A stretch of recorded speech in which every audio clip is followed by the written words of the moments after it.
Menjua-jua, Shalom saudaraku, saya Uncle Mandil 24. Dan saya hari ini membuat video. Video ini tidak hanya sekedar saya buat begitu aja, tetapi saya juga melalui video ini memotivasi, ya, menghimbau kepada seluruh manusia yang ada di bawah matahari ini. Nah, hari ini saya mau bahas tentang siapa yang menciptakan manusia dan dari mana manusia itu diciptakan dan apa saja yang ada di dalam diri manusia pada waktu diciptakan.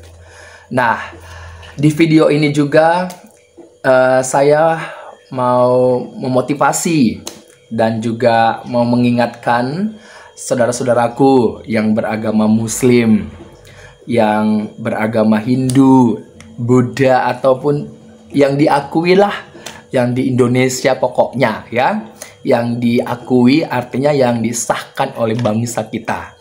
Kita kan punya kitab masing-masing, ya nggak? Punya dong.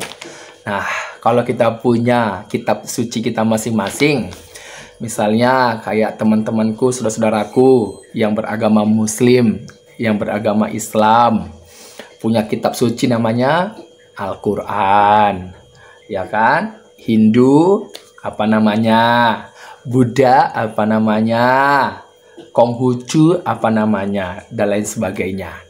Dan saya sebagai orang Kristen, pengikut Tuhan Yesus Kristus, punya kitab suci juga, namanya adalah Alkitab.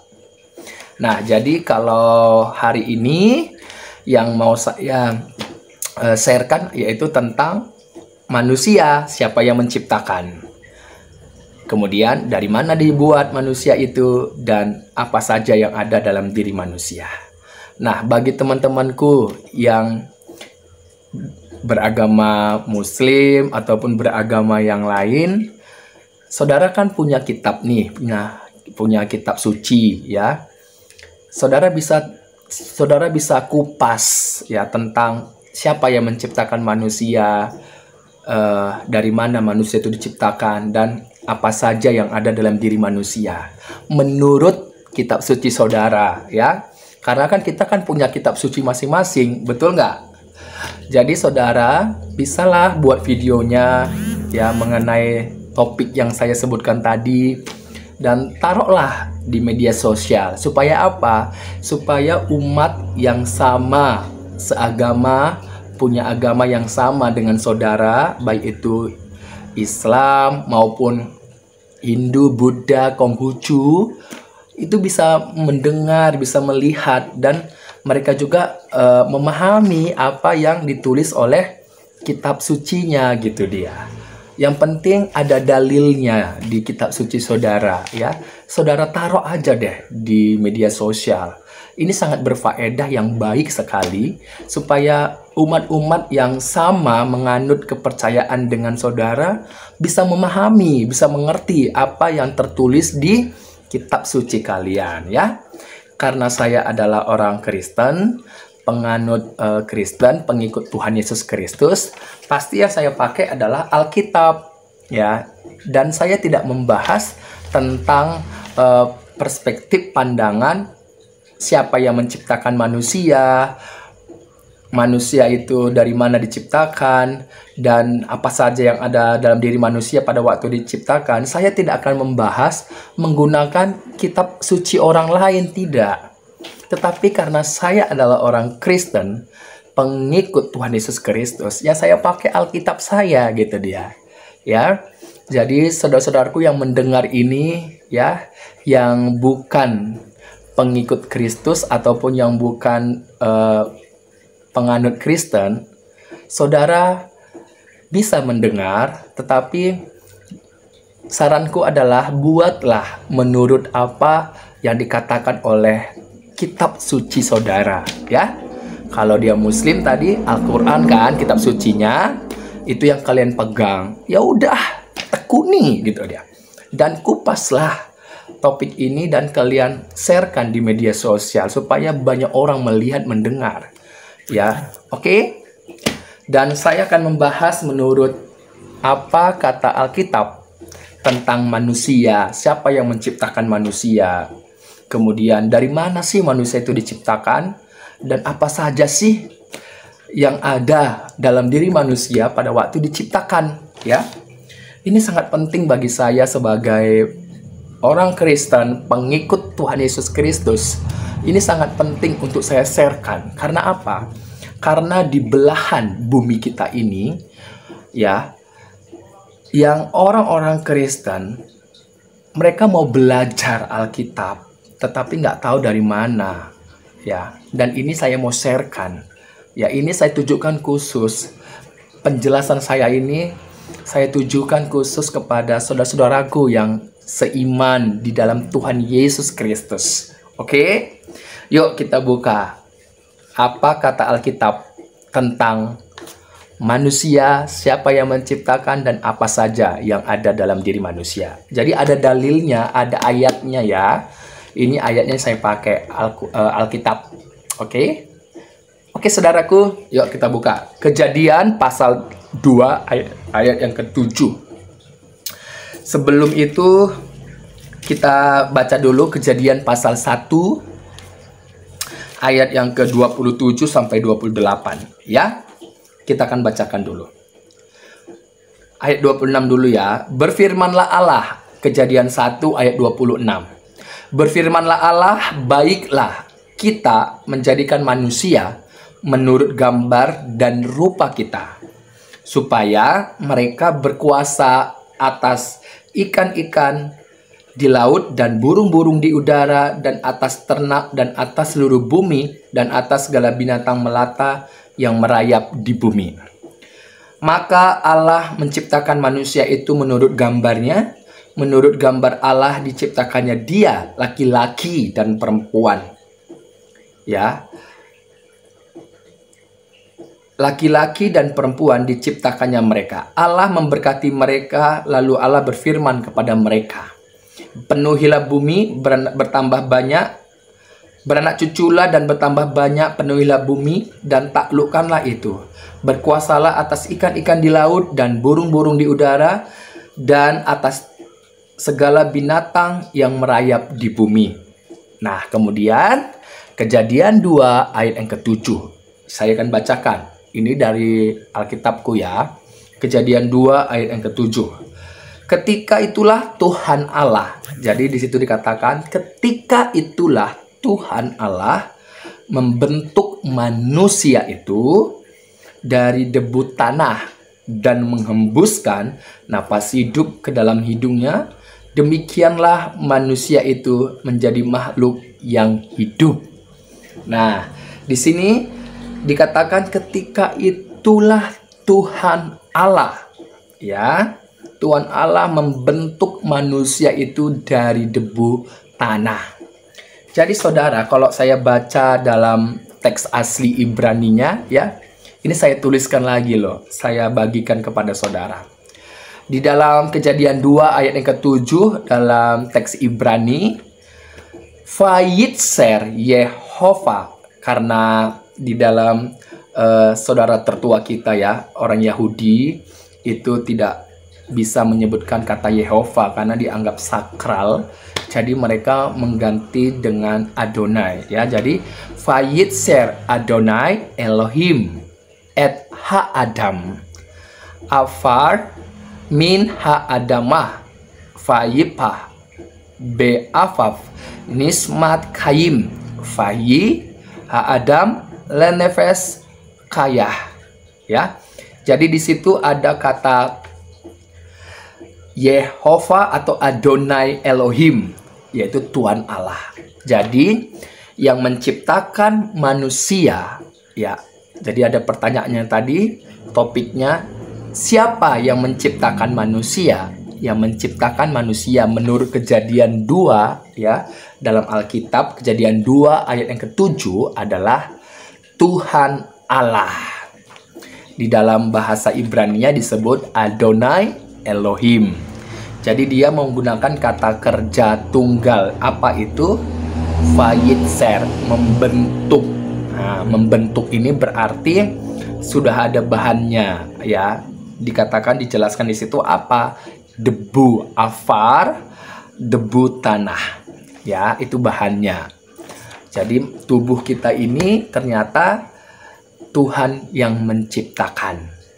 Manusia itu diciptakan oleh Tuhan Allah. Ya, sudah terjawab ya. Yang kedua, dari mana Tuhan Allah membentuk manusia itu? Nah, ternyata dijelaskan lagi bahwa Allah membentuk manusia itu dari debu tanah. Dalam bahasa Ibraninya afar ha'adamah, debu tanah itu. Debu afar ha'adamah, tanah itu. Makanya nama manusia di dalam teks asli Ibraninya namanya Adam. Kenapa namanya Adam? Karena dari debu tanah, afar ha'adamah. Itu dia. Oke? Jadi sudah dijawab nih bahwa menurut Alkitab manusia itu fisiknya ini dibentuk dari debu tanah. Ya, dari sini dulu sudah. Yang ketiga, apa yang ada di dalam diri manusia? Pada waktu Tuhan Allah membentuk manusia fisiknya, di situ belum dikatakan bahwa manusia itu belum menjadi makhluk atau jiwa yang hidup.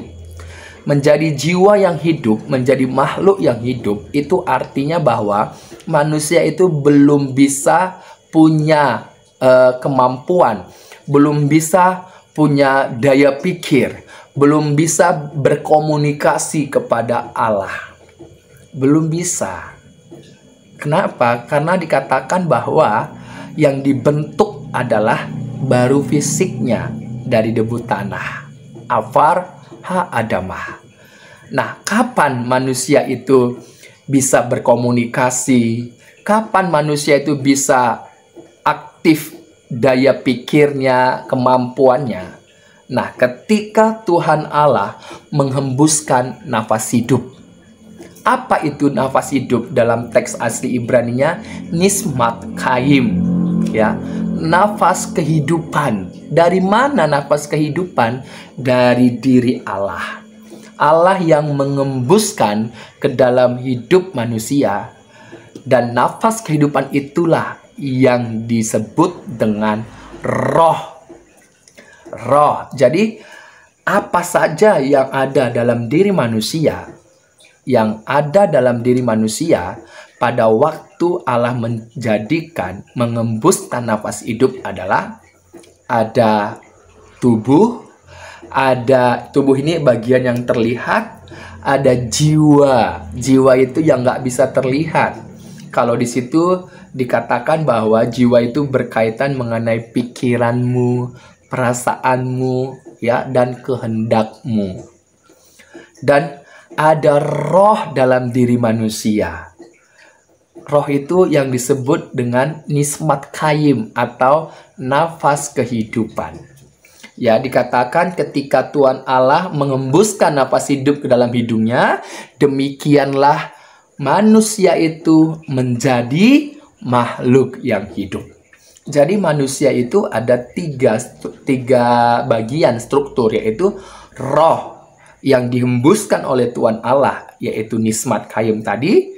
Yang kedua ada jiwa. Jiwa itu adalah pikiran manusia, perasaan manusia, dan kehendak manusia. Kapan itu ada? Ketika pada waktu roh itu, napas hidup itu diembuskan dalam diri manusia, begitu juga secara otomatis jiwa itu ada di dalam diri manusia. Dan yang bagian terluar yang terlihat dari diri manusia adalah fisiknya. Fisik ini yang dari afar ha'adamah, dari debu tanah. Sudah jelas? Nah, kalau kita lihat di dalam perjanjian baru nih, di dalam perjanjian baru 1 Tesalonika 5 ayat yang ke-23. Yuk kita baca yuk. Nih, saya bacakan ya. 1 Tesalonika 5 ayat yang ke-23.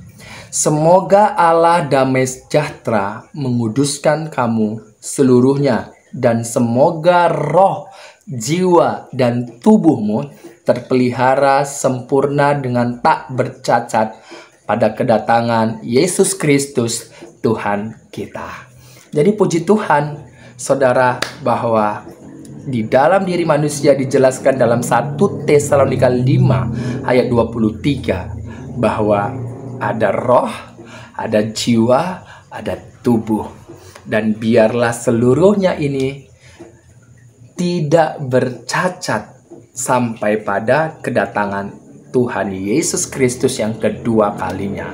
Artinya tak bercacat adalah biarlah diri kita ini tetap tinggal di dalam Tuhan Yesus Kristus, menantikan Dia, terus tetap berjaga-jaga menantikan kedatangannya. Ya, puji Tuhan, saudaraku, puji Tuhan. Inilah yang saya jelaskan dari iman kekristenan tentang siapa yang menciptakan manusia dan dari mana manusia itu diciptakan dan apa saja yang ada dalam diri manusia. Itu sudah saya sampaikan dalam perspektif iman Kristen, karena saya adalah pengikut Tuhan Yesus Kristus, dan ini saya sudah bagikan di video saya. Nah, jadi buat teman-temanku yang beragama lain, ya, baik itu saudara-saudaraku yang beragama Muslim, oke, punya kitab suci namanya adalah Al-Quran, silahkan.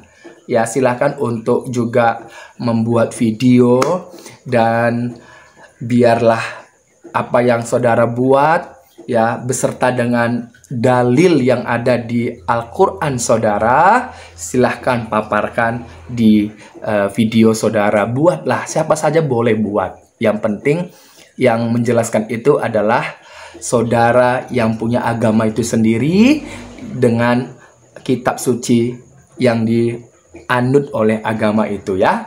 Jangan orang lain gitu ya. Oke, saudaraku, Tuhan memberkati, tetap semangat buat semua saudara-saudaraku juga yang beragama Buddha, Hindu, Konghucu, ya, apapun itu, silahkan buat. Oke? Tuhan memberkati kita sebagai anak bangsa Indonesia. Semangat dan terus menebarkan kasih kepada siapa saja. Tuhan memberkati.